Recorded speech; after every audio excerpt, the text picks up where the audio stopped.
How's it going, everybody? It's JDM Drifter, and for this week's video, I'm going to be reviewing the Jada Fast and Furious Dodge Charger Widebody. This is now the second Jada 1/24th scale model that I've reviewed on my channel. Early last year, I did a review on the Jada Fast and Furious Veilside RX-7. I don't usually get these Jada 1/24th scale models too often. They're kind of out of scale compared to some other models, and these are pretty expensive. A lot of times with these Jada 1/24th scale models, the details aren't correct, and some of these seem more like toy models than actual detailed collector's models. But once in a while, when I do see a cool Jada model that has some good detail or something that's a pretty rare car to come across, I will sometimes get these. In this case, I ended up getting this one on eBay for about $20 with free shipping. These in the store would typically be about $15.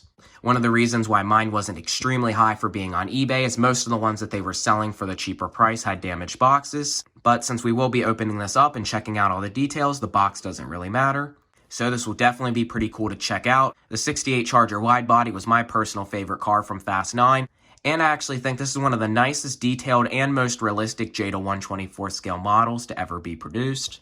If you compare this to other models like the Jada 70 Dodge Charger, I do have one of them from the original Fast and Furious set that Jada had released. I've had that car for a long time now, and it does not look very realistic at all. The proportions of the car isn't right, and the wheels are way too big. That seems to be an issue with a lot of Jada cars like the R34 GTR and even the Veilside RX-7, is they put giant chrome rims on them. This car here actually has some realistic scale wheels that are actually proportioned to the car. Jada even came out with another 70 Dodge Charger with some different wheels on it to be similar to the one from Fast 9. It was the same car that Jada's always been using for Fast and Furious Dodge Chargers, but this time they put some more drag racing style wheels on it, and it still does not look very realistic.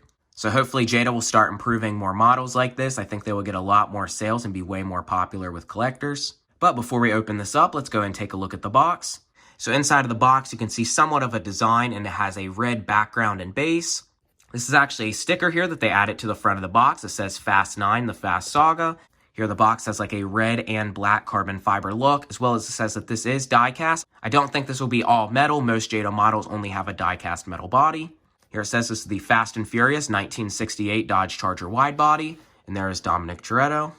Here on this end, it just says Fast and Furious, and you can see what the front of the car looks like. The other end of the box does not have a clear cutout. It just says Fast and Furious. Here on the back are some of the other Jada 1/24 scale models that you can get.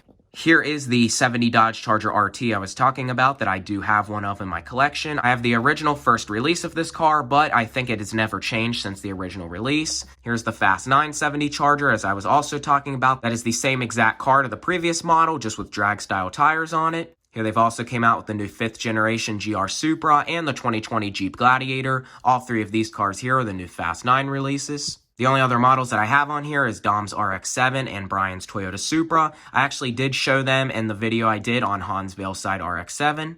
And here's this one, for example, as well. The R34 Skyline, you can see how giant the chrome wheels are on this, and that is what makes a lot of these Jada cars not realistic.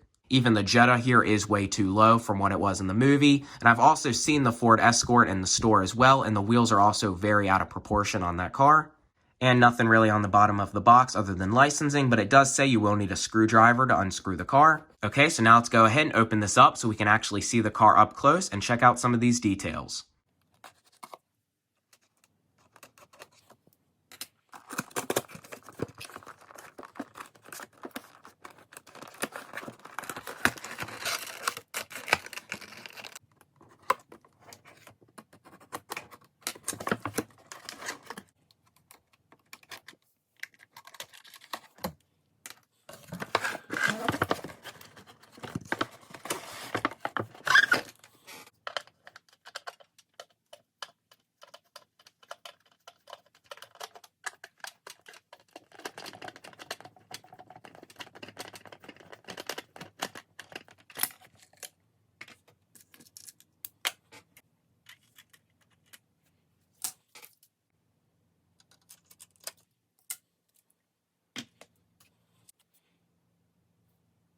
Okay, so here's the car now opened up.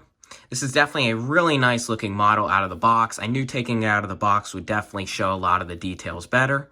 As you can see, this is a pretty good scale model. It is still a little bit bigger than 1/24th scale. Jada's always a little bit off on the scales, but this still is definitely a nice, realistic looking scale model and definitely is one of the best looking Jadas. You can just see here through the back window all the painted details and molded details for the rear engine. This car is definitely way more impressive than what most Jada models I've ever gotten have been. So let's go ahead and start looking at some of the details this car has. So first up here on the front, you have a detailed grille. The front bumper here is painted in a metallic silver, and they did try to actually paint in between the grille here with black paint. Here on the hood, they actually did do the little silver details here for the hood latches, and when you do open this up, you do see that there is no engine here in the car. This would almost look like if you just opened this, that this was some kind of electric conversion or something, but this is actually a mid-engine swapped car, so the front here is just a trunk. Also, this is a little separate piece of plastic here, painted silver as well for the front gas cap. And you can see how nice this molded wide body looks on the car. You can also see how the body line here molds itself into the door, and then this body line comes down to here. So you have this like double body line here on the door. This does actually have silver painted door handles, and the doors do open. The driver's side door here is a little loose once it's shut. So you can see when you shut it here, it is a little bit looser than the other side, but either way, the doors actually do stay open, and you can get a nice look at this detailed interior. Jada even added this glass window here behind the seats, separating the engine from the interior. That's a pretty nice detail that I'm surprised they actually added, as well as it has 2 bucket seats, no back seats now since it's mid-engine, and actually a pretty nice looking steering wheel and shifter. The real car actually has a Lamborghini gated manual transmission. They didn't go into all that detail for that, but it actually does have the shifter there in the middle. And I actually do like the pattern here that they actually detailed on both bucket seats. The door panels don't have that much detail, but they are actually a separate piece of plastic. And one thing here that's not pretty common with Jada models is the actual gauges here are printed onto the dash. I also really do like this matte black paint that this car has. It's kind of like a satin or matte black, and this definitely gives the car a way more realistic finish. So this car actually has all 4 windows a separate piece. Both of the side windows are separate pieces, as well as the front windshield and back window are all separate. And even for the back here, they went to the detail of adding the matte black trim around the window. This car also does have painted on the famous stripe here on the back in metallic gold, and there's the RT logo. Here on the back, so you can see it does have 4 taillights. They are actually red lens taillight inserts with the silver trim around them, as well as silver trim here even above the 2 taillights on each side. This car also does have a metallic silver back bumper, just like the metallic silver one in the front, which is also a separate piece. And here for the license plate, it says Jada Toys Fast 9, the Fast Saga. So one of the coolest parts about this model and the actual car itself is that it is actually mid-engine. So this rear hatch here is kind of hard to open at first and doesn't appear to open that much. But here's about as far as it's going to open. So you can see this giant flat mounted radiator here in the back. There you can also see the transmission here mounted in the back. Also with the metallic silver painted dual exhaust pipes. You can also see the supercharger on top of the motor there is painted silver, and the rest is just molded in black plastic. Also, if you look at this from a top view, you can kind of see the springs actually mounted flat in the car as well, which is also a pretty cool detail. So this is definitely a really, really cool feature. It's pretty weird to see a Charger with an actual hatch on the back. A normal 68 Charger would have just had a trunk and the engine would have been front mounted. The window would not have opened up with the back, but since this is a mid-engine car, it had to be customized like that to make it work. This car is supposed to have a 6.2-liter supercharged V8, and this also is supposed to have a custom speed core exhaust system in the car. If you look on the bottom here, you don't see an insane amount of detail, and of course this is just a plastic chassis, but you can see all the fans they have detailed for the cooling system. You can also see here the bottom of the motor and transmission. Another cool detail they added to this car is the silver painted brake disc with red Brembo brake calipers. The only thing is these brake calipers are painted very poor and you can't see them very well through the wheels. You can see here on the bottom, the brake calipers paint is not even covering the entire caliper, and some are painted worse than others. And the wheels on this car are also painted in a dark metallic gold, kind of to match with the gold trim on the car. I think these wheels definitely fit it very well, and I'm glad they actually did not do these in chrome gold. They also even went to the detail here of painting little center cap black and the knockoff style piece in the center silver. This wheel doesn't look exact. I'm not sure exactly what wheel was used on this car, but these do appear to be American Racing Heritage wheels. So there's some things with Jada models that are pretty disappointing. Even though now Jada is starting to make a little bit better stuff like this, they still have some pretty bad quality. Even with my Veilside RX-7 I did a video on, a lot of the black paint from the black trim got all over the orange of the car. As well as even my Fast and Furious Supra model has black paint on the door from some of the trim. Even though Jada's starting to make some nicer looking models, it seems like their quality is just getting worse. So you can see there's a little paint scratch here on the top of the roof, and one of the most noticeable scratches is this one here. There's even some paint imperfections here like this. I'm not sure if that's glue or something that had gotten onto the car before it was painted. Same here on this side, so you can see some of that here, as well as up here on the top. I'm not sure if these are molding imperfections or something with the paint. And even here on the bottom, as I had already pointed out, the brake calipers are not even fully covered in paint. And even here on the wheels, I'm guessing from either the paint from the body or even just trying to do this little black center cap, there's even a line of black paint there on the wheel, and even black paint smeared onto the part of the wheel right here. So as cool as this model might be, there's still a lot of imperfections with this, and it seems to actually maybe be getting worse. I've already had a lot of issues, like I said, with the paint imperfections on my Supra and RX-7, but this one here definitely has a few little things here and there that I'm not impressed with. At least this does roll pretty smooth, a lot smoother than most, and has nice wide treaded tires with even wider wheels on the back. Still though, with the imperfections aside, I think this is my favorite Jada model yet. I think the details on this are very good, and even compared to some other Jada models I have, like the Veilside Z and even the Hakoska Skyline, I do think this one is the best.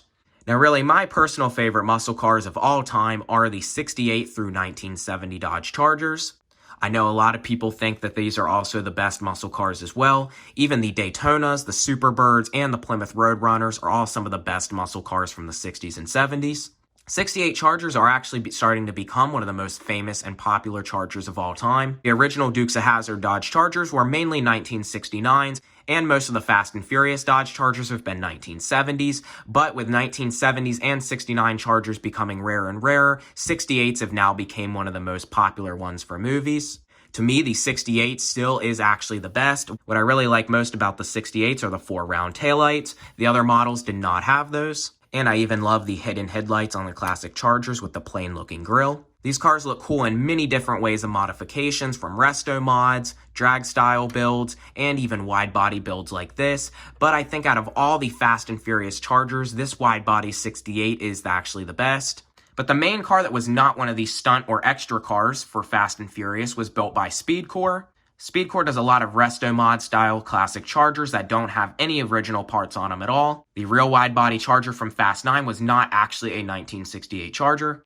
These cars are on an entirely custom made chassis, interior, full carbon fiber body, and molded wide body, and these are actually using a full modern drivetrain. As I said, the actual Speedcore wide body Charger has a Lamborghini gated manual transmission and the modern 6.2 liter supercharged V8. This car has a custom Speedcore exhaust, Brembo brakes, and tons of other modern performance features.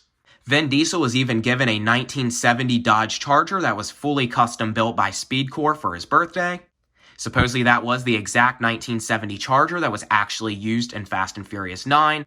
So far there's only one of these full Speedcore built wide bodies made, and it is valued at about $1 million. I can put a picture up on the screen of what the real car looks like.